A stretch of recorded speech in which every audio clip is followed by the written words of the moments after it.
Collègues, on va commencer puisque nous avons un ordre du jour assez chargé ce matin et avec une première partie dans nos travaux de commission pour cette matinée consacrée aux grandes évolutions du paysage audiovisuel et cinématographique.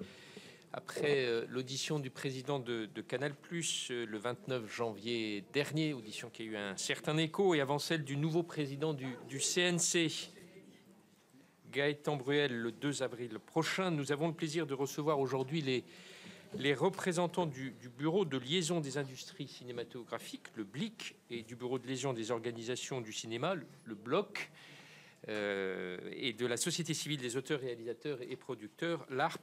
Je remercie donc pour leur présence à ce jour pour le BLIC, M. Alain Sussfeld, ex-directeur général du GC, et Mme Sidonie Dumas, qui est directrice générale de Gaumont. Pour le bloc, Stéphane de Moustier, qui est là, membre du conseil d'administration de la SRF et coprésident, Marc Missonnier, président de l'UPC, et Édouard Moria, président du collège long métrage du SPI. Enfin, pour l'ARP, Pierre Jolivier, qui est son président.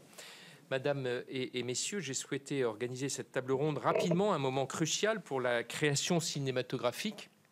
Nous avons en effet pu entendre le 29 janvier dernier des propos assez vifs, on va dire, du président de Canal+ sur ses relations, les relations de son entreprise avec les organisations du cinéma que vous représentez. Entre-temps, bien entendu, l'accord sur la chronologie a été reconduit en des termes quasiment identiques le 6 février et étendu par arrêté rapidement après le 9 février. Cet accord, dont le contenu occasionne à chaque fois des débats assez passionnés, il faut bien le dire, ne fixe cependant que les règles du jeu. Il appartient aux acteurs de la filière de s'accorder pour pouvoir faire correspondre des engagements financiers dans le cinéma à des fenêtres de diffusion. Or, ces fenêtres différenciées qui font toute la force de notre modèle sont essentielles pour les diffuseurs qui peuvent proposer à leurs abonnés des films peu après leur distribution en salle et donc évidemment à travers cela valoriser leurs médias. C'est sur ce point que le président de Canal+ a d'ailleurs beaucoup insisté en mettant en balance les 220 millions investis par son groupe dans le cinéma pour une diffusion à 6 mois avec les propositions de Disney évaluées à l'époque, mais vous nous préciserez bien entendu, à 35 millions en échange d'une diffusion au bout de 9 mois. Je vais le citer pour être exact. Nous attendons simplement que les investissements consentis soient proportionnés aux fenêtres de diffusion accordées. Si Disney est à 9 mois pour 35 millions d'euros, Canal+ ne peut pas être à 6 mois pour 220 millions d'euros. La situation a cependant évolué depuis avec la signature d'accords de 3 ans seulement avec Canal+, pour 160 millions, pour une diffusion maintenue à 6 mois, et Disney pour 45 millions pour une diffusion qui, elle, passe de 17 mois à 9 mois.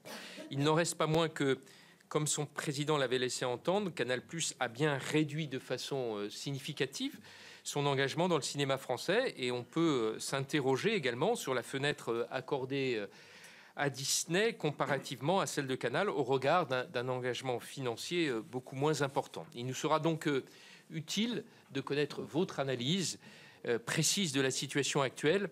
Nous serons également heureux de vous entendre de manière générale sur l'écosystème de la création française, dont notre rapporteur Jérémy Bacchi, à la suite du rapport qu'il avait consacré avec Sonia de la Provôté et Alexandra Borchio-Fontin au cinéma, nous a rappelé lors de l'examen des crédits budgétaires l'excellente santé, en particulier par rapport aux autres pays européens. Nous allons organiser notre table ronde selon différentes thématiques. Comme vous êtes assez nombreux, on va essayer de la structurer par thème. Et je vais vous inviter chacun à traiter successivement le thème que je vais énoncer dans quelques instants. J'invite nos intervenants à s'efforcer d'être synthétiques dans leur présentation afin que nous ne dépassions pas une vingtaine de minutes et permettre ensuite un vrai dialogue avec les sénatrices et sénateurs qui ont, je n'en doute pas, des questions à vous poser. Alors, je passe donc tout d'abord la parole à Pierre Jolivet, si vous le voulez bien, pour le contexte diplomatique et réglementaire des négociations. Si vous pouvez nous les rappeler un peu ce déroulé et la façon dont elles se sont passées. Monsieur le Président.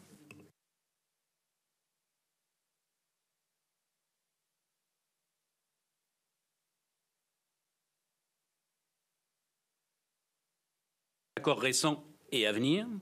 La première question à laquelle je voudrais répondre, c'est pourquoi nous sommes là? Pourquoi les personnes assises en face de vous ce matin ont des doubles vies? Actuellement, nous sommes tous en train d'écrire, de réaliser ou produire des films et en même temps, bénévolement, nous livrons bataille pour notre système vertueux. Une bonne question que vous vous posez peut-être, pourquoi? Pour comprendre, il me paraît nécessaire de remonter aux sources et de vous raconter brièvement la passionnante histoire du cinéma français que la plupart d'entre vous connaissent. Il y en a que ça n'intéresse pas beaucoup, mais je reprendrai au début. La plupart d'entre vous connaissent, mais bon, cette mise en perspective me paraît toujours utile, car c'est celle que nous avons sans cesse en tête. Alors, je vais être rapide, hein, mais c'est intéressant. Avant la Seconde Guerre mondiale, le cinéma français, le fameux cinématographe inventé par les frères Lumière, est le premier cinéma du monde. Après la guerre, dans le cadre du plan Marshall, les États-Unis imposent à la France les premiers quotas culturels, c'est bon de s'en souvenir, l'obligation de présenter des films américains dans les salles françaises.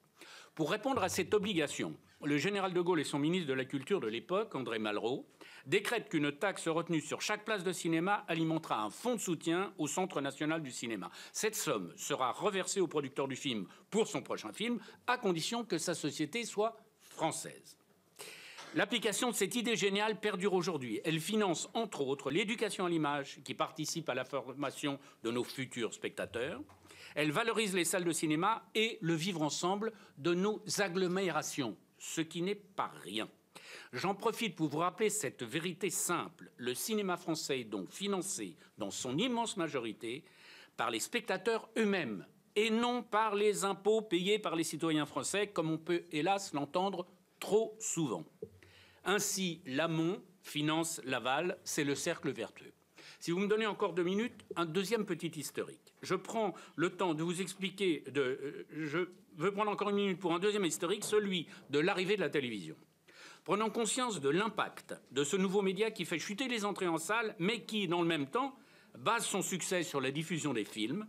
La France décide d'imposer aux sociétés de télévision qu'un petit pourcentage de leur chiffre d'affaires soit investi dans le préfinancement des films.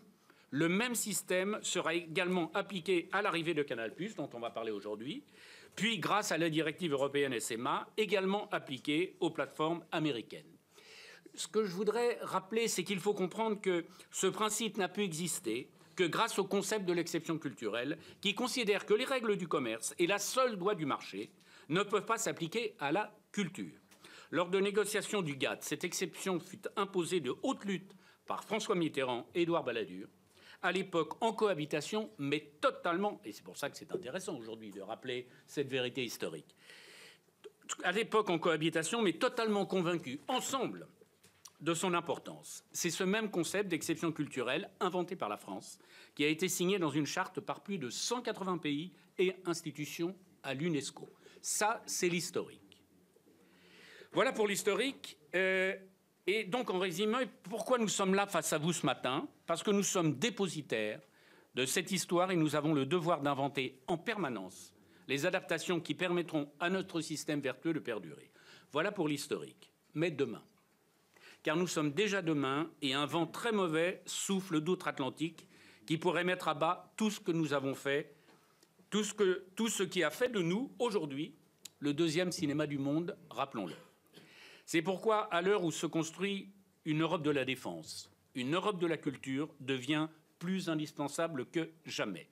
On le sait, l'absence de culture est le terreau fertile du populisme. Il est donc vital que les citoyens européens continuent à avoir pleinement accès à leur propre culture, à l'expression de leur propre identité ou langue, et le cinéma et l'audiovisuel sont, dans ce siècle de l'image, les vecteurs les plus importants.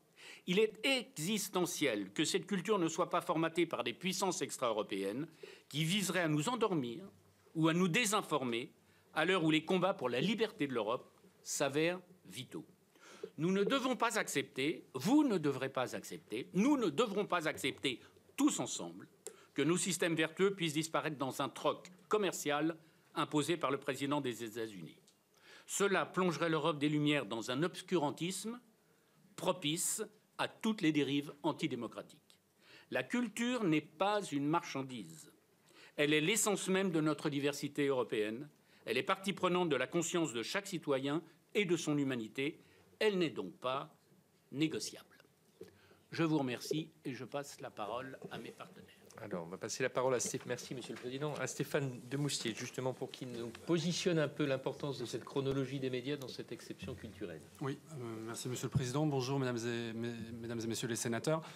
Pour compléter ce que dit Pierre Jolivet, n'oublions pas que Churchill avait augmenté le soutien qu'il allouait à la culture pendant la Deuxième Guerre mondiale. Ça avait étonné beaucoup de ses contemporains et beaucoup de ses détracteurs s'en étaient offusqués. Il avait dit, si ce n'est pas pour la culture, pourquoi nous battons-nous?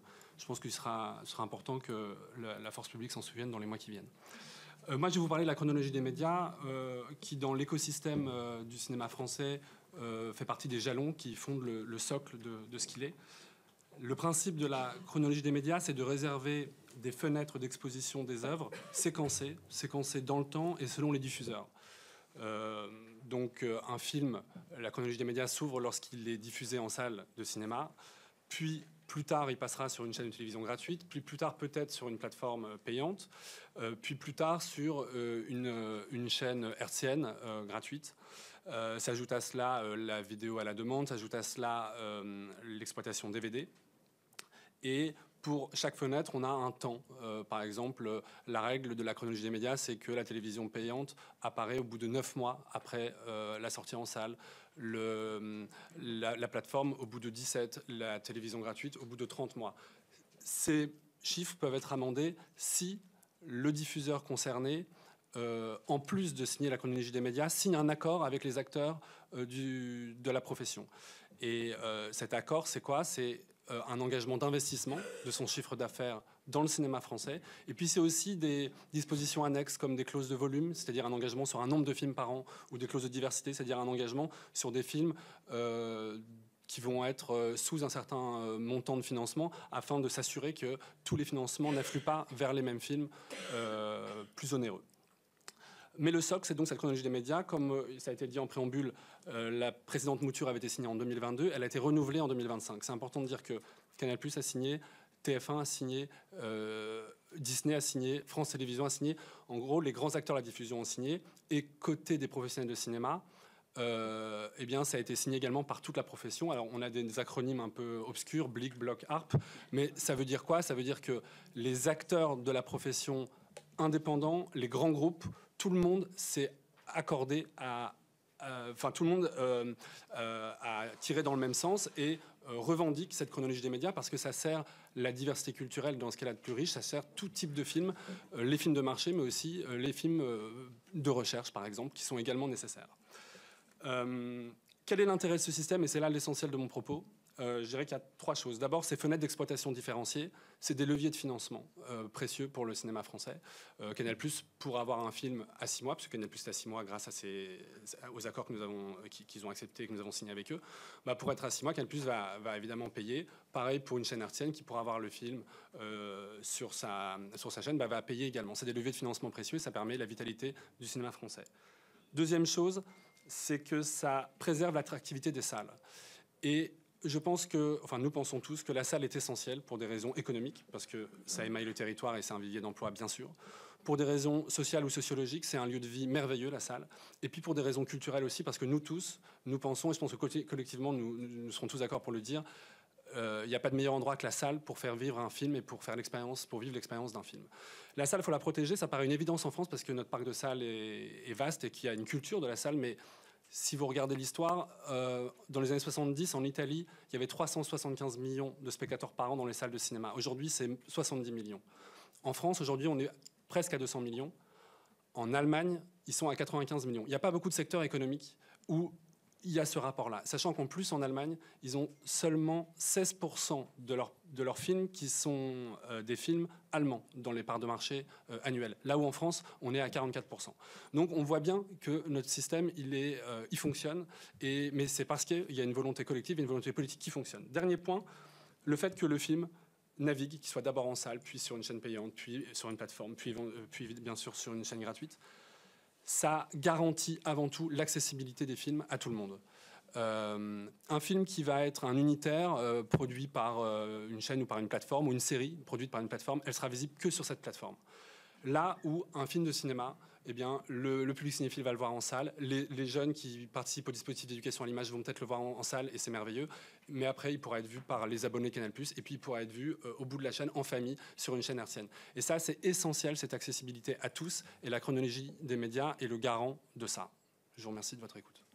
Merci. Je vais maintenant passer la parole à Édouard Moria pour qu'on rentre dans cette chronologie des médias, et en particulier sur la négociation avec Disney, qui, rappelons-le, je crois, n'était pas signataire de la précédente chronologie et qui l'est devenu cette fois-ci. Tout à fait. Merci, Monsieur le Président. Mesdames et Messieurs les sénateurs, il me revient donc de vous présenter le premier cas pratique, cette négociation de l'accord avec Disney+, que nous avons signé le 27 janvier dernier, qui est rétroactif au 1er janvier 2025 et qui est valable jusqu'à la fin de l'année 2027. Le cas Disney+, est une première dans le cadre du décret SMAD, puisque grâce à cet accord, la plateforme va connaître à la fois une évolution majeure de son modèle de diffusion et de nouveaux engagements en faveur du financement de la création européenne. Cet accord constitue en fait un tournant dans la défense et la promotion de notre diversité culturelle face au modèle de l'industrie audiovisuelle américaine. Depuis 3 ans, Disney+, plateforme étrangère visant le territoire français, a opéré dans le cadre du nouveau décret SMAD de juillet 2021 et de la chronologie des médias de janvier 2022. Cette plateforme avait fait le choix dès le départ d'un modèle centré sur l'audiovisuel. La convention, signée avec l'Arcom, l'obligeait à investir 16% de son chiffre d'affaires français dans l'audiovisuel et 4% dans le cinéma. Notons au passage que ces obligations, issues du décret SMAD, sont très proches de celles des grandes chaînes généralistes gratuites de la TNT, 15% en audiovisuel et 3,2% en cinéma. La place de Disney+ dans la chronologie des médias était à 17 mois après la sortie en salle, proche, en toute équité, de la place à 22 mois des grandes chaînes gratuites. Toutefois, Disney+ n'avait pas signé d'accord avec nous, avec le cinéma français, ni l'accord de chronologie des médias de 2022. Mais Disney+ avait signé un accord stratégique avec le groupe Canal+, qui achetait et diffusait tous les films Disney 6 mois après leur sortie en salle. Canal+ distribuait aussi de manière exclusive la plateforme Disney+ et les chaînes linéaires du groupe Disney. Or, le 4 novembre dernier, Disney France a annoncé la fin de ce contrat d'exclusivité. Privé d'alternative sur le marché français, Disney s'est alors tourné vers les organisations du cinéma et a sollicité l'ouverture de négociations dans un délai extrêmement court. Disney nous a affirmé que partout en Europe, l'exploitation en salle valorisait ses œuvres lors de leur diffusion sur la plateforme. Leur objectif initial était donc d'obtenir une fenêtre de diffusion à 6 mois, en concurrence directe avec Canal+. Cependant, un tel changement nécessitait non seulement un accord avec le secteur du cinéma, mais aussi le respect des principes d'équité de la chronologie des médias, notamment un engagement financier en faveur du cinéma à la fois plus élevé et comparable à celui de Canal+. Dans un premier temps, l'Arcom et Disney+ ont convenu d'un nouveau taux global d'investissement dans la création audiovisuelle et cinématographique prévu par le décret SMAD, 25%, pour une place à moins de 12 mois après la sortie salle. Ce pourcentage, ces 25%, devait être réparti entre cinéma et audiovisuel selon 3 critères de comparaison appréciés par l'Arcom: la mise en valeur des œuvres, le catalogue et la consommation de ces œuvres. Nous, les organisations du cinéma, contestons l'usage de ces critères car ils privent les opérateurs de la liberté de choix de leur modèle, et nous interrogeons également la mise en place d'un taux unique d'obligation cinéma et audiovisuel, ces 2 mécanismes n'existant pas dans les autres décrets. Ces vases communicantes ont provoqué beaucoup de tensions dans l'univers de la création française entre Noël et le jour de l'an. Finalement, l'Arcom a tranché en faveur d'une répartition équilibrée avec une montée en charge légèrement favorable au cinéma, 14% pour le cinéma et 11% pour l'audiovisuel. Le décret SMAD ne fixe pas de place automatique dans la chronologie et laisse aux organisations du cinéma le soin de la déterminer par accord.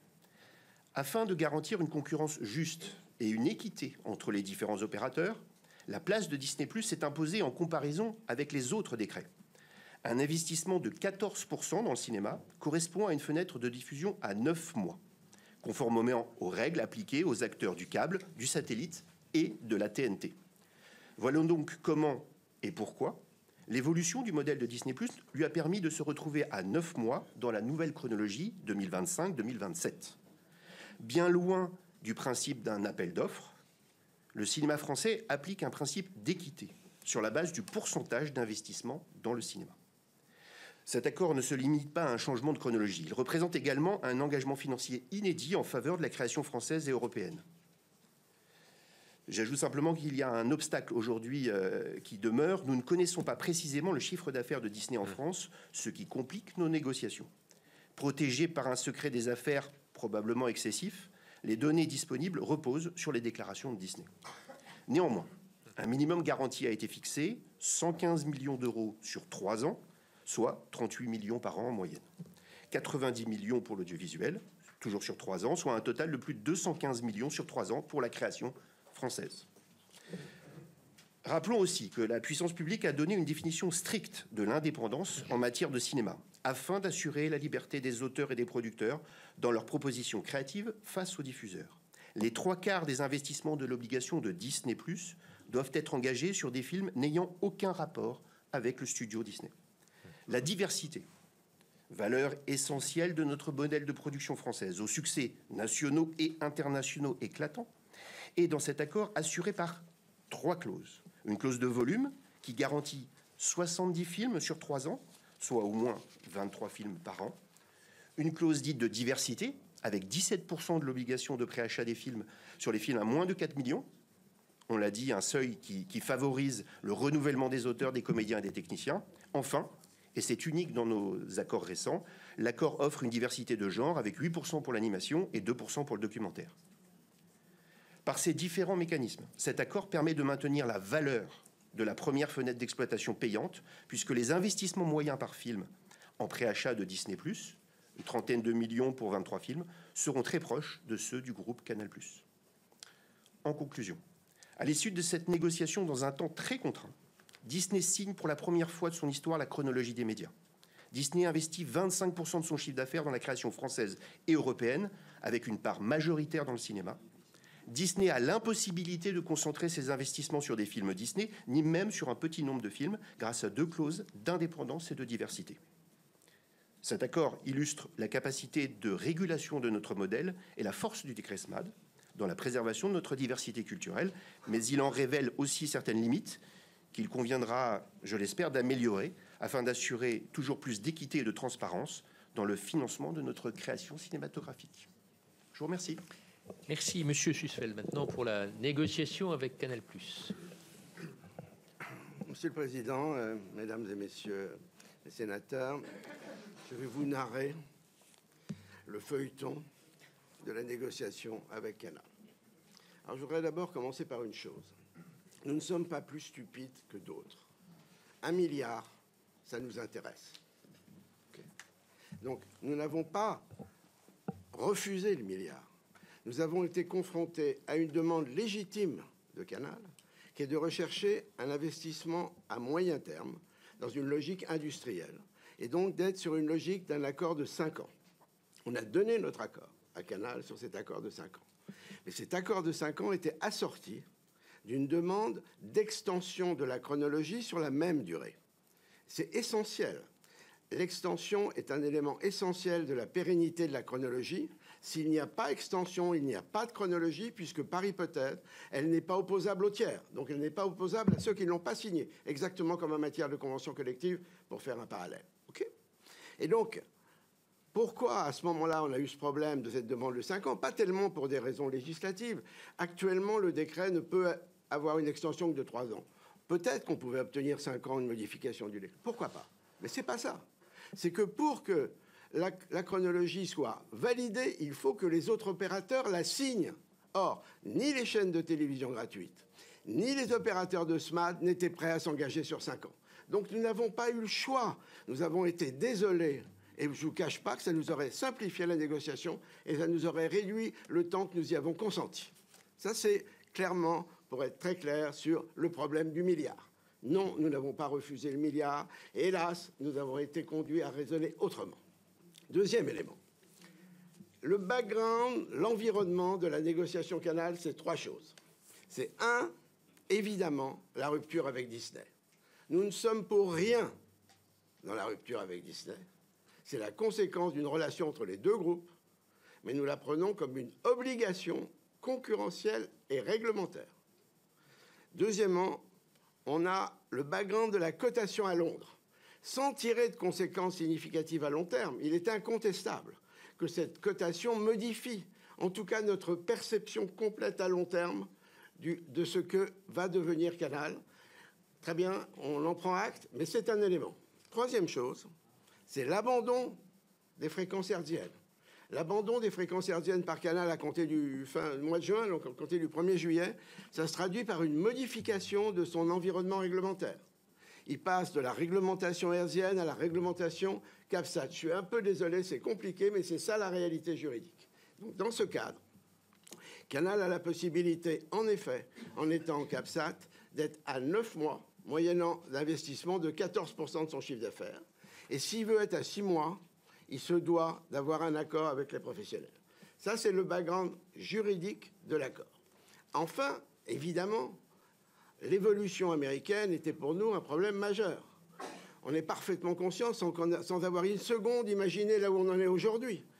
Les mois d'octobre, novembre et décembre nous ont déjà permis d'anticiper sur la perspective de la politique menée par M. Trump. Et donc, il est évident que nous avions un objectif réel qui est celui de stabiliser l'accord français avec un opérateur qui, historiquement, est incontestable dans sa contribution au secteur et dans sa fidélité au secteur. C'est ça les éléments qui nous ont conduits à réfléchir à une négociation. À partir de ce moment-là, quel est l'accord? D'abord, l'accord est un accord de 3 ans. Il est normal qu'un opérateur qui perd une partie de son exclusivité de fenêtre voit réduit ses obligations. Alors, je voudrais revenir sur la notion de 220. Les 220 au 31 décembre 2024 n'existaient plus en 2025 pour la raison suivante. Il y avait dans ces 220, 20 millions qui correspondaient à OCS. OCS, aujourd'hui, n'existe plus. Il est fusionné avec Ciné+. Et les 10 millions correspondaient à une indemnité retard de Canal soldée au 31 décembre 2022. Donc, on ne parle pas de 220, on parle de 190. Si on regarde, je dirais, à périmètre constant. Donc, il faut comparer les 160 aux 190. Concrètement, nous perdons, entre guillemets, 30 millions. Nous récupérons sur ces 30 millions, 24 millions chez Disney. Par ailleurs, globalement, le secteur a négocié, y compris avec les chaînes hertziennes, on va y revenir, et avec les autres opérateurs, mais Netflix, par son volume d'activité qui a investi en 2024 51 millions, va probablement être amené à investir un peu plus en 2025. Enfin, nous avons négocié une augmentation des contributions des opérateurs gratuits. Donc, globalement, notre objectif a été de stabiliser les flux au bénéfice du secteur en intégrant progressivement des opérateurs nouveaux, comme la loi nous y impose, comme le rapport à l'autorité de la concurrence nous y impose aussi, mais dans un schéma dans lequel on a conservé à Canal, avec Canal, une relation privilégiée qui n'est pas une relation exclusive. Merci. Merci, c'est très clair. On a parlé de Disney, de Canal, mais il y a les autres aussi. Monsieur Missionnier, peut-être pour un point sur Netflix et Prime Video. Oui, merci, Monsieur le Président, Madame, Messieurs les sénateurs, sénatrices. Alors, pour compléter le paysage déjà décrit, il faut mentionner, Alain Susfet l'a fait juste avant, mais les accords que nous avons signés avec France Télévisions en mai 2024 pour une durée de 5 ans jusqu'à fin 2028, ainsi qu'avec TF1 en juillet 2024 pour une durée de 3 ans jusqu'à fin 2027. Les négociations pour aboutir à ces accords ont été menées par ce qu'on a appelé, nous, la task force, donc mandatée par les organisations du cinéma qui sont ici présentes, Blic, Bloc et ARP, et ont eu pour but de permettre aux chaînes gratuites de développer leur offre de cinéma sur leurs plateformes non linéaires respectives. France.tv pour France Télévisions et TF1+ pour TF1. À travers l'extension des droits concédés pour la télévision de rattrapage, qui passe de 7 à 30 jours, ainsi que la possibilité d'acquérir des droits de diffusion exclusivement pour le non linéaire, c'est-à-dire la vidéo gratuite à la demande avec publicité. Voilà. Nous avons été soucieux de permettre au public d'accéder aux œuvres cinéma plus facilement et plus largement, d'accompagner la transformation du modèle économique des opérateurs qui voient développer leur plateforme avec une offre non linéaire sur le cinéma, mais aussi de maîtriser le développement de la diffusion gratuite du cinéma pour éviter l'effet massif de la diffusion des films qui pourrait conduire à la dévalorisation de nos œuvres.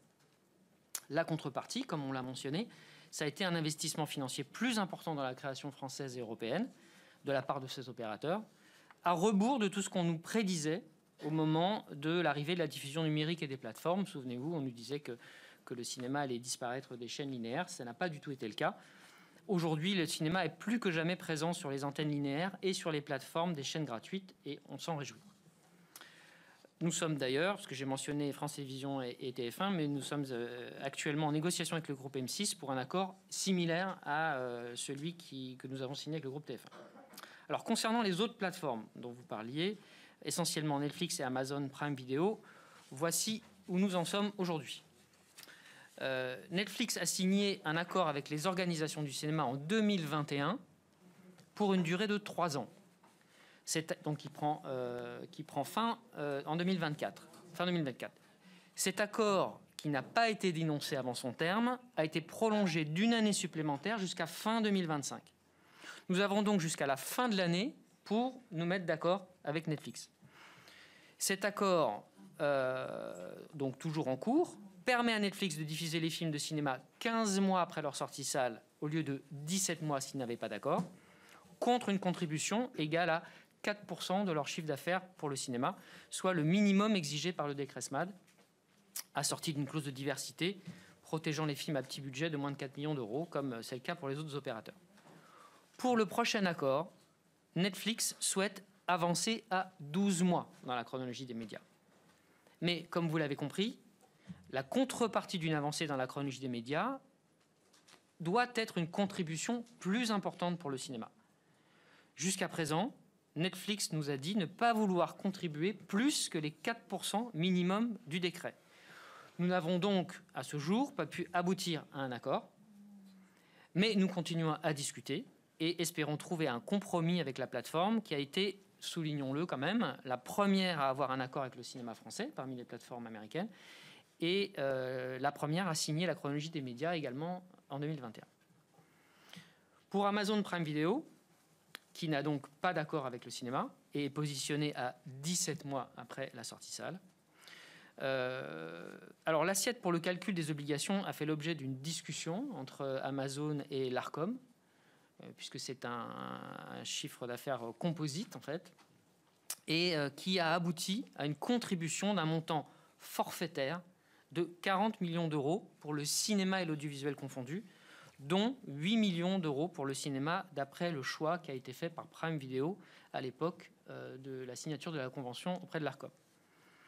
Les équipes de Prime Video ont exprimé leur souhait, comme l'a fait Netflix, d'avancer également dans la chronologie des médias pour être positionnées à 12 mois et semblent prêtes à envisager une contribution supérieure au minimum prévu par le décret SMAD.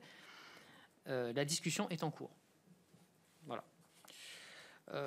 Nous déplorons d'ailleurs, pour rejoindre un peu ce qu'a dit tout à l'heure Edouard Moria, nous déplorons d'ailleurs que la déclaration du chiffre d'affaires des diffuseurs, en particulier les plateformes et Canal+, auprès de l'Arcom, celui-ci constituant l'assiette de calcul de leurs obligations d'investissement, ne soit pas communiqué au minimum aux organisations en charge des négociations, c'est-à-dire nous, puisqu'effectivement, on négocie un peu à l'aveugle, et c'est très handicapant. Et ça, on y reviendra peut-être, mais il y a des moyens de résoudre ce problème. Alors, il est néanmoins bien clair, et là je veux dire les choses clairement, comme l'a dit un peu Alain Sussfeld, que l'accord que nous avons passé avec Canal+ tient compte d'un environnement concurrentiel au moment de la signature de cet accord, qui fait figurer une seule plateforme en concurrence avec Canal+ sur sa première fenêtre, à savoir Disney+. Si cet environnement venait à changer, l'accord pourrait être mis en question, ce qui est logique. Voilà, les conditions changeant. Avant les 3 ans. À l'initiative de Canal, qui a une faculté de résiliation de l'accord, Exactement. Mais nous avons signé cette clause car elle nous semble logique pour les raisons que nous vous avons exposées juste avant. Mais pour relativiser le poids de Canal+, sans oublier que c'est un acteur essentiel de la création, afin d'assurer un financement pérenne sur le long terme de la création cinématographique, la Task Force, ici présente, a récemment signé un ensemble d'accords interprofessionnels représentant un investissement de plus de 425 millions d'euros. Je parle ici des diffuseurs, dont les 160 millions d'euros de Canal+. Mais c'est juste pour dire que c'est le premier d'entre eux, mais relativiser. Et pour finir, je voulais juste ajouter que c'est en concertation et mandaté par l'ensemble des organisations de notre secteur que la Task Force a mené et mène encore ces négociations, avec comme seule boussole l'intérêt général du cinéma, à savoir 3 choses: la préservation de la diversité de la création française et européenne, le maintien essentiel et stratégique de son indépendance grâce à un niveau de préfinancement élevé, et troisièmement, l'assurance d'un niveau d'activité nécessaire au maintien et au renouvellement des compétences et des talents du cinéma français. Je vous remercie. Merci. Madame Dumas, peut-être pour une conclusion sur cette négociation, de cette chronologie. Oui, il me revient de faire la conclusion, ce qui n'est pas simple quand tout le monde a parlé. Donc, comme vous avez pu le constater, les 5 interventions montrent la compétence, le talent et la combativité utile et nécessaire de la profession pour perpétuer notre modèle. Celui-ci est un écosystème atypique et complexe. Il peut être critiqué souvent par ceux qui le méconnaissent.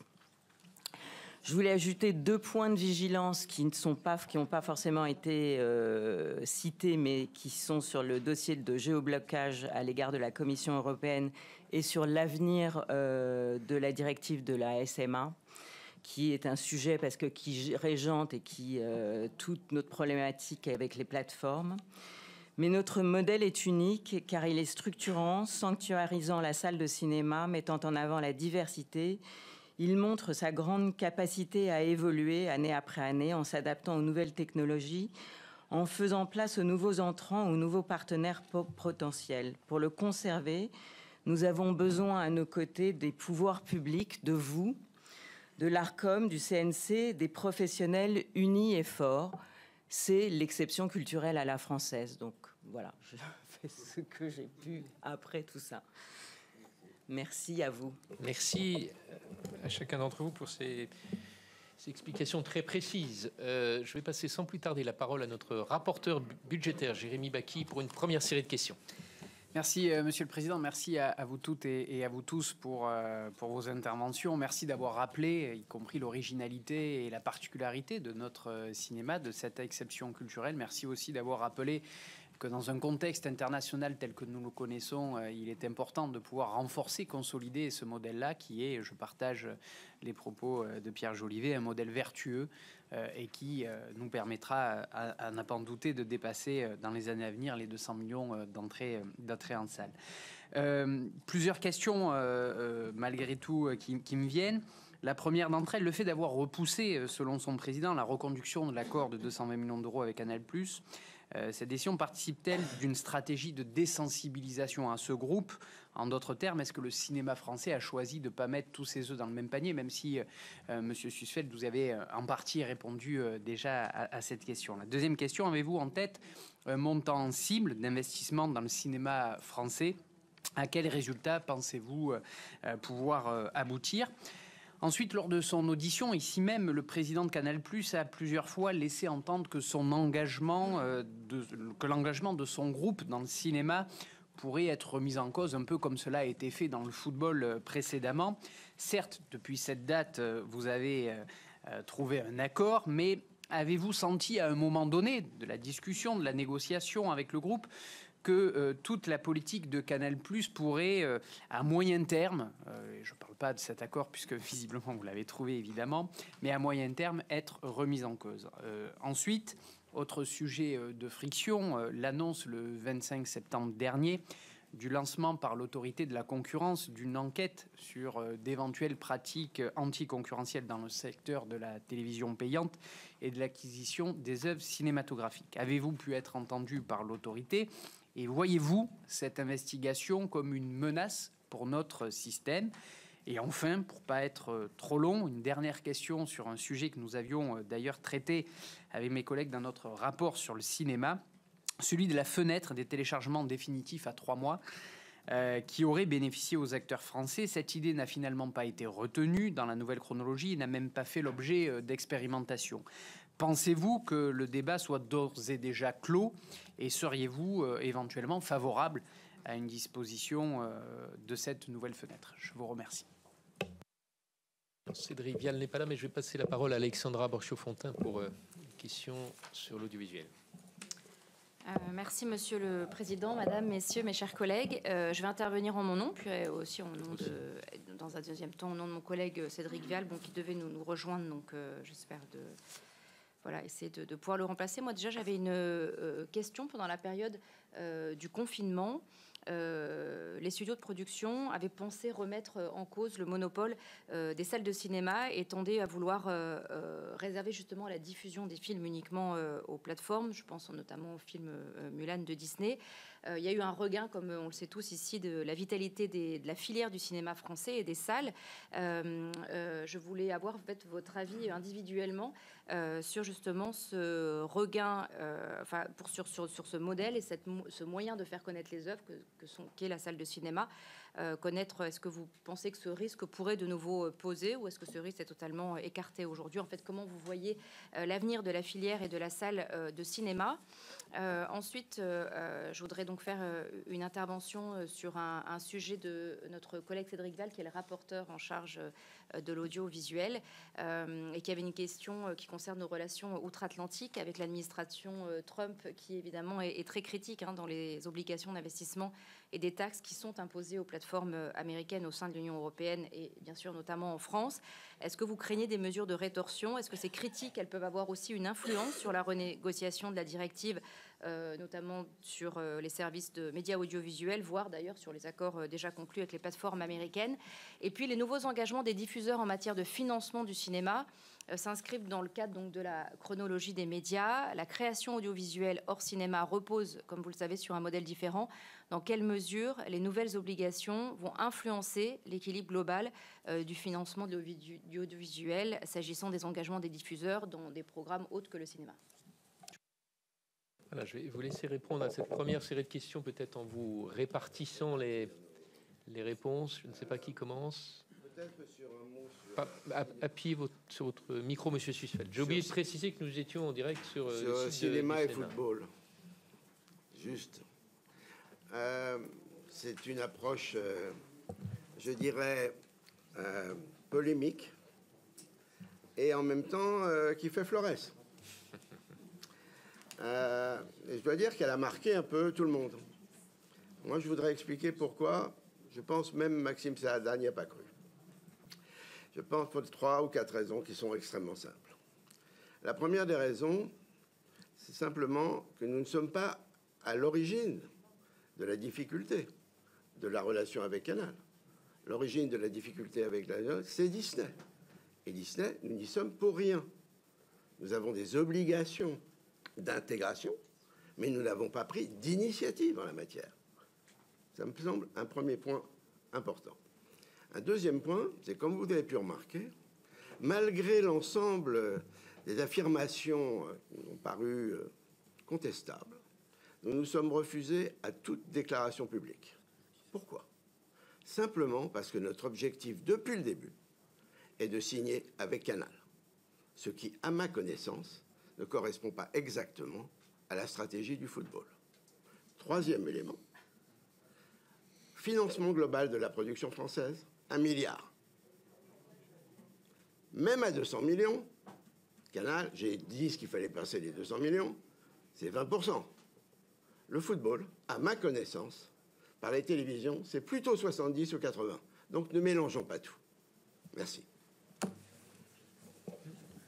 Monsieur Demoustier. Je vais prendre 2 secondes la parole sur la salle de cinéma à l'égard des plateformes. En fait, elles ont toutes des stratégies différentes. Donc en fait, on ne peut pas comparer Netflix, Prime et Disney+. Disney+ a fait un bras de fer il y a 2 ans en voulant retirer l'intégralité de tous ces projets, de tout ce qu'on appelle ces IP, pour se les garder et pour se dire qu'en fait, ils pourraient avoir l'exclusivité sur leur plateforme. Ils se sont rendus compte que la salle de cinéma était une plus-value, était un plus en sortant leurs propres films d'abord au cinéma et ensuite en allant sur leur plateforme. Donc à partir du moment où ils se sont rendus compte de ça, ils se sont rendus compte qu'ils devaient faire appel à nous pour sortir. Mais on parle du cas de Disney+, et on ne peut pas mettre toutes les plateformes dans le même panier. Donc les plateformes ont compris, en tous les cas, d'une manière générale, que la salle de cinéma était très à part. Donc quand on parle de chronologie des médias, je pense qu'on a gagné la bataille de la sanctuarisation de la salle de cinéma. Pour le reste, tout est en cours et à venir. Merci. Non, je me permets juste de compléter sur Canal+. Même si moi, je n'ai pas fait partie des discussions, je n'étais pas dans la délégation, mais il y avait quelqu'un de la SRF qui en faisait partie. Et là, je veux parler au nom des cinéastes. Moi, j'adore le foot presque autant que le cinéma. Donc, ce qui s'est passé dans le foot ne m'a pas du tout laissé indifférent. Et nous, au sein de la SRF, ce qui remontait souvent de la part de nos adhérents, c'était que historiquement, personne, et actuellement, personne ne met mieux en valeur les films que Canal+. Le travail que fait Canal+ est admirable. Quand un réalisateur a un film sur Canal+, il sait que Canal+ saura le travailler, saura le mettre en valeur, et saura mettre en valeur le réalisateur aussi. Sur les plateformes aujourd'hui, les réalisateurs, ils ne sont même pas répertoriés, ils n'existent pas. Donc, nous, on sait le savoir-faire historique de Canal+ et de ses équipes. Et donc, on était très attachés à ce qu'un accord soit trouvé. Et on s'est réjoui que finalement, une solution soit trouvée. Je voudrais répondre en partie je voudrais mettre le doigt sur 2 choses qui nous sont apparues de la part de Disney+ et de Canal+. C'est que Disney+ nous a approchés, comme l'a extrêmement bien expliqué Alain Sussfeld, c'est eux qui sont venus vers nous et non pas l'inverse, en nous disant que toutes les études qu'ils avaient faites sur Disney+ prouvaient que le cinéma est la première raison d'abonnement des abonnés. Et nous savons, et c'est reconnu également par Canal+, que le cinéma est également la première motivation d'abonnement chez Canal+. Donc, le fait de faire des films de cinéma qui vont sortir en salle, c'est la raison pour laquelle les gens vont vers cet abonnement. Mais je voudrais aller un petit peu plus loin. Pourquoi le cinéma est si magique? Parce que le cinéma, contrairement à l'audiovisuel, est l'endroit du prototype, est l'endroit de la création, est l'endroit où l'on fait des choses qui ne correspondent pas forcément aux envies du marché. Un petit truc en plus, personne n'aurait voulu faire un film sur les handicapés. Beaucoup de films, le film de Justine Triet qui fait le tour du monde, évidemment, personne ne disait a priori sur ce scénario, on va mettre de l'argent. Parce qu'il faut comprendre que le cinéma, du fait de la chronologie des médias, est financé par plusieurs personnes, par plusieurs institutions. Le producteur lui-même qui court son propre risque. Rappelons-le, les producteurs qui sont ici, le premier argent, celui qui achète le droit du scénario, c'est un enjeu totalement à risque. Si le film ne se fait pas, cet argent est perdu. Donc d'abord, il y a le producteur. Une fois qu'il a les droits du scénario, évidemment, il va aller chercher des partenaires. Et cette multiplicité des partenaires, partenaires payants, partenaires gratuits, le distributeur, fait que le producteur et l'auteur du film, et les régions, évidemment, qui jouent un rôle très important, eh bien, cette multiplicité fait que le producteur et le réalisateur restent maîtres du jeu. En audiovisuel, vous avez un seul financier. Vous avez un seul financier, un seul opérateur qui, évidemment, va mettre la main sur la création. Il aura l'autorité, c'est lui qui donne quasiment tout l'argent. Alors, ça peut donner des séries absolument formidables, et notamment françaises, qui peuvent faire le tour du monde. Mais l'essence même du cinéma, c'est la création d'un producteur et d'un auteur qui se dit « ce sujet-là, on va le faire », même si personne n'en veut, parce qu'il raconte quelque chose de nous qui nous paraît essentiel, et à la surprise de tous, des fois, ça marche formidablement. Il y a, on peut l'entendre, il y a évidemment de la déperdition. Dans toute forme de création et de prototype, vous avez 80% de pertes. Quelle que soit l'expression artistique que vous choisissiez. Il est donc bien normal que nous ayons, nous aussi, 80% de pertes, et que ceux qui disent « il faudrait faire que le cinéma qui marche », ceux-là, je voudrais les rencontrer, je voudrais travailler avec eux absolument, moi. Ça me faciliterait la vie. Et je vous fais une dernière parenthèse, parce que les Américains à travers Trump, vont nous livrer une lutte sans merci. Nous avons reçu hier les textes de la MPA, la Motion Pictures Association, qui représente toute l'industrie américaine, et elle se met vraiment en droite ligne derrière le président américain. Pour mémoire, c'est juste une information, parce que je vais souvent aux États-Unis pour rencontrer les Américains du cinéma. Je vous rappellerai quand même, comme ils n'ont pas de centre national du cinéma, on ne sait pas quelles font les entrées de leurs films. On ne sait pas combien de films ils font. Ils en font beaucoup plus que nous, et je pense que si on avait les vrais chiffres, ils sont en dessous des 20% de réussite. Sauf que ces 80% disparaissent dans l'Atlantique, et nous avons la sensation, nous qui ne recevons que les 20% les plus réussis. Oh, ce cinéma américain, il est quand même formidable. Non, non, comme nous, ils ont 80% de mauvais films, ou de films réussis, mais qui n'ont pas trouvé leur public. Voilà, je pense que c'est bien de remettre ça en perspective. Juste un mot, si vous permettez, sur le problème de la salle de cinéma. Nous avons eu un immense risque avec le Covid. C'est le fait que les majeures compagnies américaines, et même pas les plateformes, les majeures compagnies américaines abandonnent l'idée de produire pour les salles de cinéma. Disney a fait cette stratégie. Ça a coûté la pérennité de son président. Ça lui a coûté 8 milliards d'euros. Ça lui a coûté 40% de sa cotation boursière. On a fait revenir l'ancien président, qui remet le cinéma au centre du business de Disney. Pourquoi ? Parce qu'un film comme Vice Versa, qui était envisagé pour les plateformes, a rapporté plus d'1 milliard de dollars rien qu'en salle de cinéma, et a une pérennité formidable sur les médias et dans les parcs. Or, le business, c'est la valorisation par la salle de cinéma de l'ensemble de la diffusion audiovisuelle, quel que soit le support. Et les majeures compagnies américaines ont remis en cause cette orientation, et aujourd'hui, elles sont toutes convaincues que la valorisation par la salle de cinéma est un élément stratégique majeur et un élément de valorisation à long terme de l'ensemble de leur portefeuille. Et les enjeux de portefeuille, ils existent constamment, y compris en Europe et en France. Nous défendons systématiquement la politique d'achat des diffuseurs sur les portefeuilles. Nous considérons que faire continuer à vivre les portefeuilles des films anciens est un élément de culture majeur. Et c'est un élément de notre négociation, y compris avec Canal+, pour être complet. Monsieur Missonnier. Oui, peut-être juste pour poursuivre sur la question qui a été posée sur la pérennité du cinéma sur Canal+, est-ce que le modèle de Canal+ va rester orienté autour du cinéma ? Comme on l'a dit, on sait, et c'est Maxime Saada lui-même qui nous le dit, que le cinéma est le premier motif d'abonnement, que le cinéma est très consommé sur MyCanal et sur les différentes antennes de Canal, et est très au centre de la programmation de Canal. C'est plus à Canal qu'il faut poser la question, évidemment, de savoir. Il ne nous semble pas, nous, en tout cas, que ça doit être amené à changer dans les années qui viennent, mais on ne peut pas évidemment prédire ce qui peut se passer dans le futur. Néanmoins, on voit quand même la limite de la stratégie d'agrégation qu'a poursuivi Canal depuis un certain nombre d'années, puisque ces services que Canal agrège, comme ça a été le cas avec Disney, peuvent à un moment donné partir. C'est ce qui s'est passé avec Disney+. Les autres services qui sont pour l'instant agrégés par Canal, comme Netflix par exemple, peuvent peut-être décider à un moment donné de reprendre leur liberté. Donc on est convaincus, nous, que l'intérêt de Canal, c'est d'avoir des programmes en propre, une exclusivité sur des programmes, et en particulier des films de cinéma. Et donc on espère que cet ADN de la présence du cinéma sur Canal va rester présent. Le deuxième point que je voulais aborder, c'est la question que vous avez posée sur l'enquête de l'autorité de la concurrence. Il y a effectivement une enquête en cours de l'autorité de la concurrence. Nous ne savons pas quelles vont être les conclusions. Nous ne savons pas non plus exactement à quel calendrier l'autorité va rendre ses conclusions. Évidemment que nous savons que le prisme de l'autorité de la concurrence, c'est de savoir si Canal+ bénéficie d'une situation de position dominante et en use. En fait, c'est ça la question au cœur de cette enquête.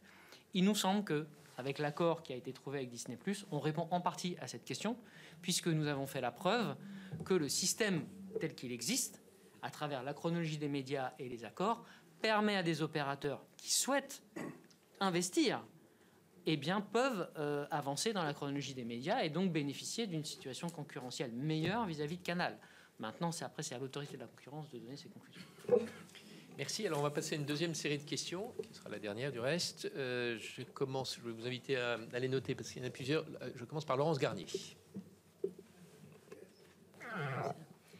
Oui, merci Monsieur le Président. Merci à chacun d'entre vous pour cette présentation du financement du cinéma français et notamment l'historique que vous avez fait, Monsieur Jolivet, sur lequel je voudrais revenir parce que ça a été évoqué rapidement à l'instant. Il y a des acteurs qui ont été très peu évoqués dans le financement du cinéma, ce sont les régions.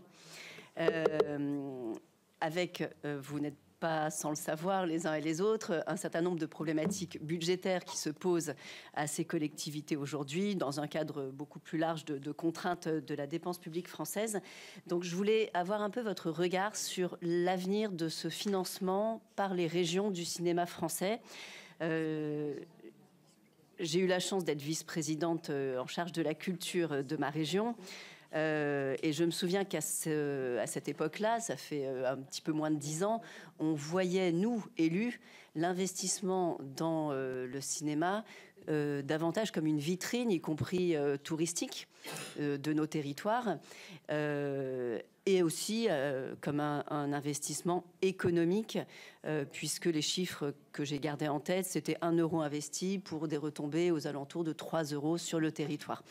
Mais on était davantage dans une perspective d'investissement, comme je le disais, pour le territoire, en termes de retombées pour l'emploi et pour le tourisme, que dans une inscription sur l'équilibre économique de la filière du cinéma français.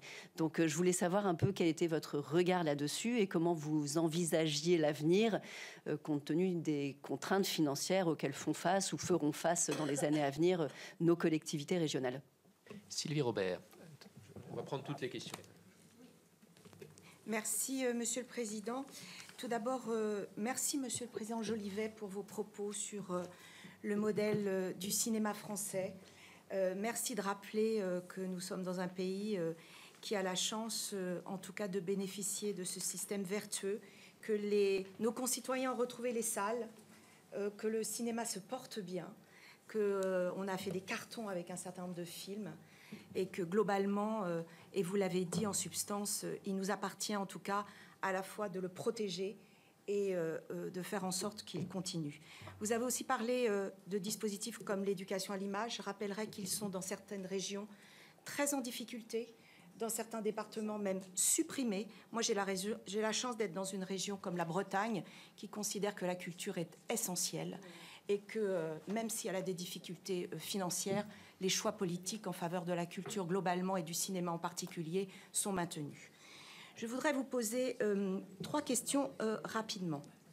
Vous l'avez dit, mais j'ai envie d'être précise dans ma question. Vous avez dit donc que Canal+, et on le sait, a diminué de 16% ses investissements en matière cinématographique suite au repositionnement de Disney à 9 mois. En cumulant l'investissement des chaînes et des plateformes, nous parvenons, je pense, à une perte environ de 1 million d'euros par an. Mais vous me direz si c'est exact, du montant global. Alors, entre le repositionnement stratégique de Canal+ et les perspectives esquissées par la chaîne, qui va devenir vraisemblablement une plateforme, le potentiel raidissement des plateformes américaines dans ce contexte géopolitique que nous connaissons, comment envisagez-vous la renégociation de l'accord de 2027, ou peut-être même plus tôt, si Canal+ change de statut d'ici là, et surtout, est-ce que vous vous y préparez? Ma deuxième question concerne Netflix, puisque je voudrais savoir si vous êtes inquiet de l'issue du recours intenté par Netflix contre le décret SMAT belge, qui fixerait, selon la plateforme, des obligations de financement disproportionnées. Craignez-vous que la CJUE interprète limitativement donc, la directive SMA, dont la révision, nous le savons, doit avoir lieu en 2026, et fasse de nouveau primer le principe de pays d'origine établi par la directive sur le commerce électronique? J'ajoute que la régulation des plateformes est devenue un enjeu majeur, politique et diplomatique, et on sait bien que Trump, et vous l'avez dit, en fait un cheval de bataille. Donc, est-ce que vous sentez un certain raidissement dans les négociations de la part des plateformes américaines? Et enfin, question subsidiaire, mais qui me paraît très importante aujourd'hui. Je reçois beaucoup d'alertes sur les entraves à la liberté de création cinématographique. Nous avions avec mes collègues Monique de Marco et Else Joseph déjà identifié sur le spectacle vivant, mais on voit qu'aujourd'hui, effectivement, l'objet de ces entraves se diversifie et devient important. Et en parallèle, j'observe qu'aux États-Unis, les plateformes américaines ont déjà baissé pavillon sur la diversité culturelle en mettant en cause un certain nombre de programmes, diversité, équité et inclusion. Trump mène un combat acharné contre le traitement de certaines problématiques sociétales. Je voudrais vous demander si vous pensez qu'il y aura un impact sur la création cinématographique française et européenne dans le cadre des obligations de financement des plateformes américaines. Et finalement, faudrait-il prévoir une clause liberté de création dans le décret SMAD pour affirmer tout simplement la primauté de nos principes fondamentaux? Je vous remercie. Laure Darcos. Merci infiniment, Président. Moi, à mon tour de remercier l'ensemble des acteurs du cinéma qui nous ont fait une explication, un état des lieux extrêmement pédagogique et très intéressant. Moi, je reviens juste sur mon dada, qui est comme pour vous, d'essayer de récupérer les chiffres d'affaires France des plateformes Disney et Amazon pour l'assiette des obligations. On sait que c'est du ressort de l'Arcom, mais elle se retranche sur le secret des affaires. J'ai posé la question à la ministre de la Culture, à l'Arcom bien évidemment directement. L'un d'entre vous l'a évoqué. Est-ce que vous croyez que c'est ad vitam aeternam ou pas? Parce que je pense qu'en effet, ça vous permettrait dans les négociations d'être bien évidemment beaucoup plus fort si vous aviez ce chiffre d'affaires exact. Pierre-Antoine Lévy. Oui, merci Monsieur le Président, mais écoutez, quand on arrive en fin de questions, elles ont quasiment toutes été posées. Moi, je voudrais d'abord vous remercier pour vos prises de parole et surtout féliciter la signature de cet accord, puisque l'accord qui a été annoncé le 3 mars par Canal+ n'était pas gagné, puisque quand nous avons auditionné ici, là, le 29 janvier, Maxime Sada, nous étions assez inquiets sur l'issue de cet accord. Comme cela a été dit, nous avons été inquiets à l'époque pour la signature des droits de football et on avait peur que ça se termine de la même manière, même si l'enjeu n'était pas forcément le même, puisqu'on sait très bien que chez Canal+, ce qui contribue en première source à l'abonnement, c'est le financement du cinéma. Donc merci à vous. Moi, je voudrais revenir sur l'avenir de notre modèle français, qui effectivement, vous l'avez dit, est tout à fait atypique, mais cela a été indiqué, la chronologie des médias a été conçue à l'époque comme un mécanisme vertueux pour préserver l'écosystème de notre cinéma. Mais les évolutions récentes, et on en a eu la preuve avec Disney+, semblent favoriser certains acteurs au détriment d'autres, créant des distorsions de concurrence. Vous nous avez expliqué le mécanisme de la négociation avec Disney. Dans ce contexte, comment comptez-vous réellement concilier l'intégration nécessaire des plateformes de streaming dans notre modèle, tout en garantissant l'équité entre les différents financeurs? Ne serait-il pas pertinent de revoir finalement entièrement ce système pour établir une véritable proportionnalité entre les engagements financiers et les avantages réglementaires afin de garantir la pérennité et la diversité de la création française face à une concurrence mondiale qui est de plus en plus agressive? Monique de Marco. Merci Monsieur le Président. Je remercie également donc les intervenants pour la clarté de leurs propos. Je souhaitais poser une question en complément de celle posée par ma collègue donc Sylvie Robert. Ça concerne les nouveaux engagements des diffuseurs. Est-ce qu'ils permettent réellement de garantir la diversité de la création, ou risque-t-il d'avantager certains types de production au détriment de d'autres? Y a-t-il par exemple un risque que les engagements de diffuseurs favorisent certaines productions au détriment par exemple du cinéma indépendant et d'auteurs? Et enfin, Catherine Morin-Desailly. Merci Monsieur le Président. Plutôt une remarque. Merci d'avoir cité les régions comme étant fortement participantes du processus de financement de la création, de la production cinématographique, mais pas que, je tiens à le dire, audiovisuel également, puisque nombre de régions accompagnent aussi l'audiovisuel et notamment la production de séries. Je voudrais redire à notre collègue Laurence Garnier qu'un certain nombre de régions, malgré les difficultés qui avaient été annoncées, la loi de finances est désormais votée, ont choisi de maintenir un fort investissement dans la culture pour le bienfait qu'elle procure, pas seulement économique, mais également pour la cohésion, pour l'émancipation, pour l'ensemble de nos concitoyens. C'est le cas de ma région. La région de Bretagne a été citée. Dire que les perspectives de financement par les régions vont peut-être plutôt être non pas menacées, mais ce à quoi il faut veiller, c'est que le CNC respecte ses engagements initiaux. Car aujourd'hui, les régions financent plus la production cinématographique que le CNC, la production en région.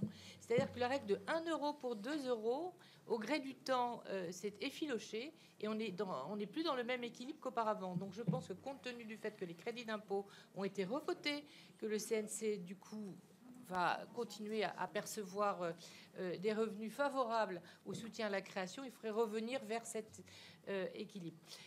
Voilà ce que je voulais dire. Juste une remarque complémentaire à ce qui a été formulé sous forme de questions. Depuis l'élection de Donald Trump aux États-Unis, c'est vrai qu'il est fort à craindre que les lois européennes et toutes nos directives et dispositifs favorables à la création et à l'engagement des plateformes soient vraiment remis en cause. Et je pense, pas forcément, ça a été cité à la directive SMA, mais la future révision de la directive droit d'auteur, tout ça méritera vraiment une très forte mobilisation au risque de fragiliser considérablement l'édifice, dont celui de la chronologie des médias, qui vient d'être à nouveau voté, décidé. Voilà, c'était 2 remarques que je tenais à partager avec vous tous. Et Sonia de la Provôté, qui est l'auteur, on le rappelle, d'une proposition de loi avec Alexandra Borchio-Fontin et Jérémy Bacchi, proposition de loi qui a été votée ici, qui est toujours en attente à l'Assemblée nationale. Merci, Monsieur le Président.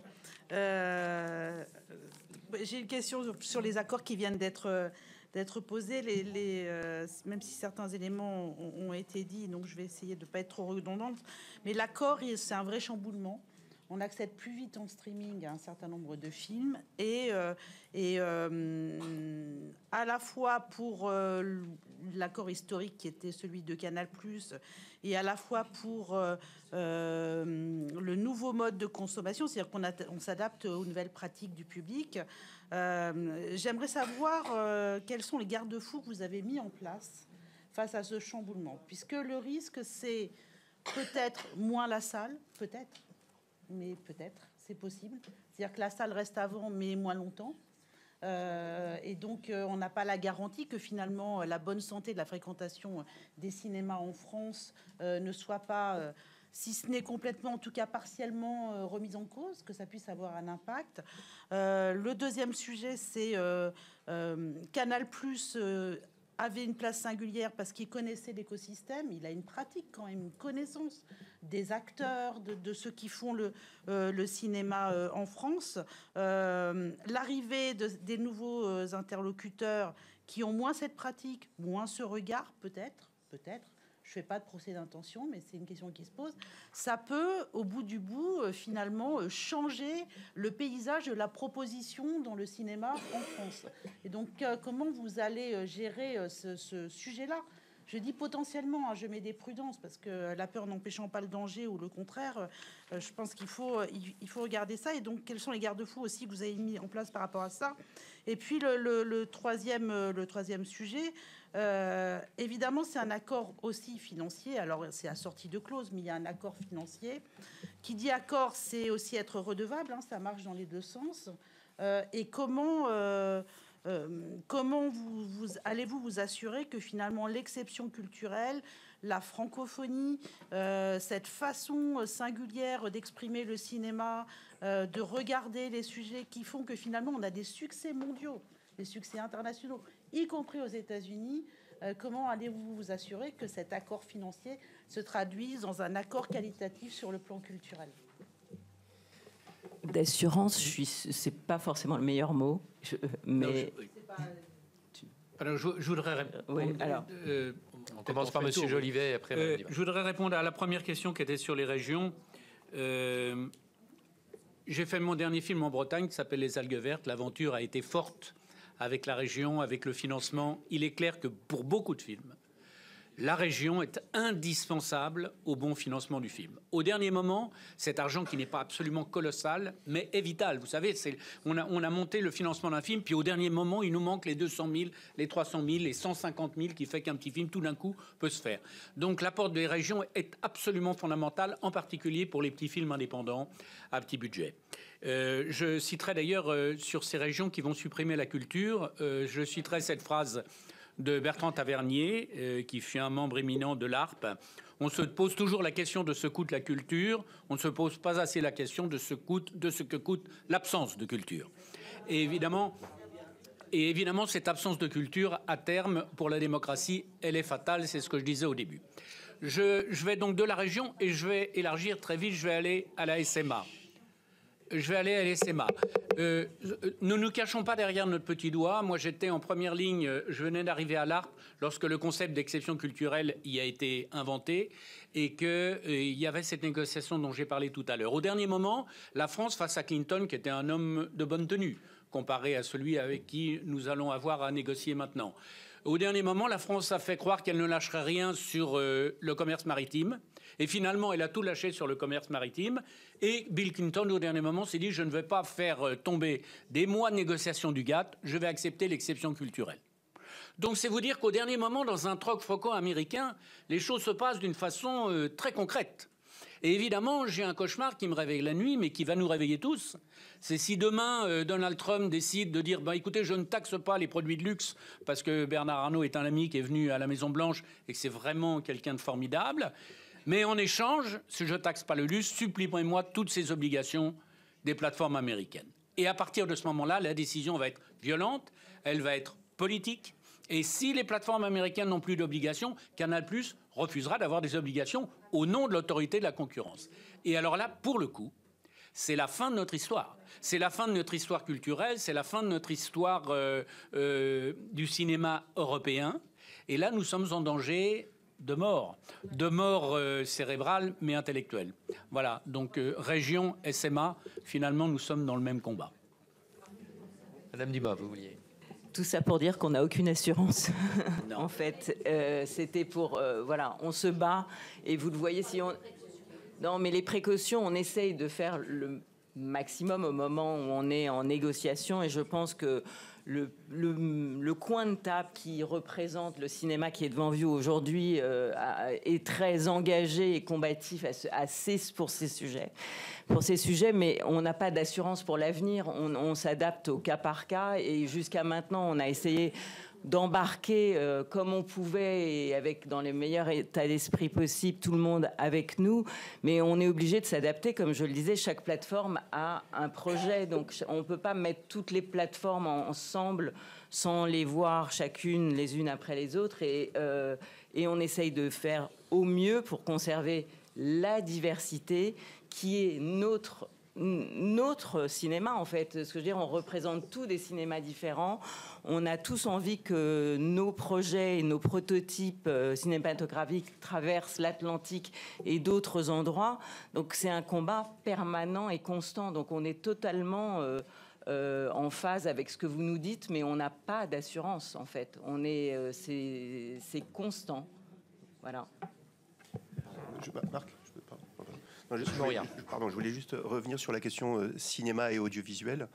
Moi, je représente un syndicat qui réunit aussi des producteurs d'audiovisuel. Et il est bien clair que le combat à mener au niveau européen sur la question de la création cinématographique et audiovisuelle est un enjeu majeur. Bien sûr qu'il y a des nuances, des différences entre le cinéma et l'audiovisuel. Vous l'avez dit, vous avez tout à fait raison de le préciser. Mais pour autant, je dirais que du point de vue de Los Angeles, il est essentiel que et le cinéma et l'audiovisuel puissent affirmer au niveau européen. La question s'entend évidemment au niveau de la création européenne. Pour nous, c'est ça, c'est un enjeu, c'est l'enjeu clé. C'est entre le cinéma et l'audiovisuel avec qui nous devons mener ce combat. Voilà.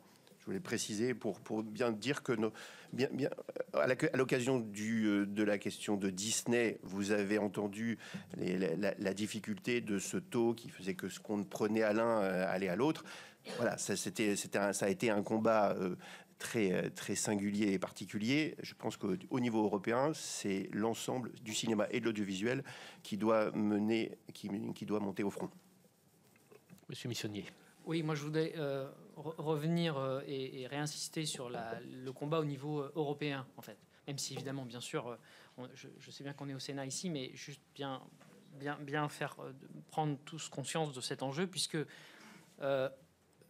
suite aux déclarations de guerre de la MPA et de l'administration Trump contre ces obligations d'investissement qui existent en Europe, nous n'avons pour l'instant pas encore entendu la Commission européenne prendre une position officielle en faveur du maintien de la directive SMA et des obligations d'investissement.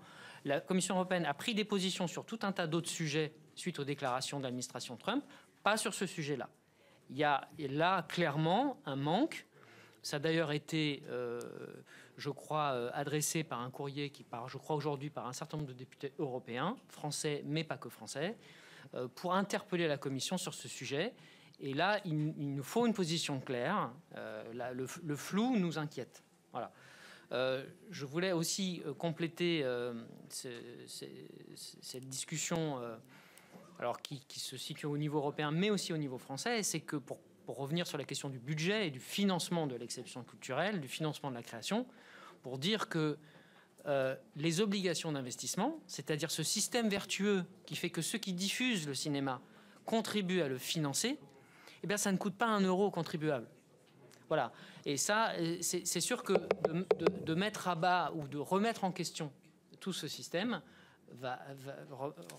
remet en question le financement de l'ensemble de la création. Donc, je voulais juste réinsister sur ce point-là. 3 mots. D'abord, si vous voulez bien, tous les pays du monde ont des incitations sur leur cinéma, y compris les Américains. Okay. Donc, ne culpabilisons pas sur ce qui est un élément structurel de l'ensemble des pays du monde, que ce soit, et en particulier les États-Unis, la concurrence sur la localisation de la production est un élément majeur. Et les financements par l'intermédiaire des crédits d'impôt sont majeurs aux États-Unis. Okay. Deuxième élément, pour votre inquiétude, elle est fondée, mais nous avions la solidarité. Il faut saluer la solidarité du secteur et la confiance du secteur à l'égard des négociateurs.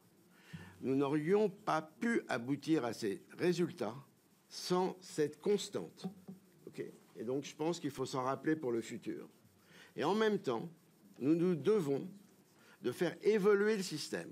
Et je voudrais revenir sur un point apparemment pertinent, mais qui en réalité ne l'est pas, qui est celui de savoir s'il vaudrait mieux parler en montant absolu d'argent plutôt qu'en pourcentage de contribution. Si vous raisonnez en montant absolu d'argent, vous maintenez structurellement la détention du plus fort. Si vous organisez un pourcentage sur le volume d'activité, vous organisez progressivement l'entrée de nouveaux entrants. S'il n'y a pas ce pourcentage, les entrants nouveaux ne peuvent pas venir. Et donc, on est dans la situation de l'économie du plus fort, dont Trump en est l'illustration, donc jamais. Ça renvoie quand même à la question sur le chiffre d'affaires déclaré. Est-ce que tout à l'heure vous nous avez lancé une perche, j'ai l'impression, Monsieur Missonnier, en disant qu'il y a des choses à faire là-dessus pour... Oui, écoutez, oui, ça c'est clair. Ça a été d'ailleurs souligné par Madame. C'est un angle mort, effectivement, de notre réglementation. Il faut savoir que jusqu'à il y a quelques années, on connaissait le chiffre d'affaires des opérateurs. Donc c'est une règle qui a changé. C'est quelque chose qui est nouveau. On nous oppose aujourd'hui effectivement le secret des affaires pour nous empêcher d'avoir ces informations. On ne demande pas le business plan sur les 3 prochaines années, sur la stratégie à venir des opérateurs. On demande juste des éléments sur le chiffre d'affaires de l'année passée. Donc ça ne nous semble pas de façon être des demandes qui soient inconsidérées. Mais c'est vrai que sur nos épaules repose la charge de la négociation, y compris donc et d'abord, avant tout, financière avec ces opérateurs. Mais si vous nous privez d'une information essentielle qui est l'assiette de contribution s'il n'y a pas d'accord, l'assiette de contribution obligatoire via les décrets, c'est sûr que vous nous privez d'un élément très important de cette négociation. Donc, nous, effectivement, c'est une demande que nous faisons au pouvoir public de modifier. Alors, je ne sais pas si c'est réglementaire ou si je crois que c'est une loi qu'il faut modifier, d'après ce que j'ai compris. Donc, c'est pas si simple, on est bien d'accord. Mais quand même, si vous souhaitez que nous ayons les moyens de préserver notre exception culturelle pour les accords à venir, alors vous avez parlé de l'accord futur avec Canal. Écoutez, on vient juste de sortir d'une négociation qui nous a pris 18 mois. On va se reposer un peu avant d'envisager la prochaine. Voilà, merci. Madame et messieurs, merci beaucoup pour cet échange très direct et assez complet sur ce que vous avez vécu, mais aussi les enjeux qui sont devant nous, et on voit bien qu'ils sont encore d'une autre dimension. Merci beaucoup. Merci.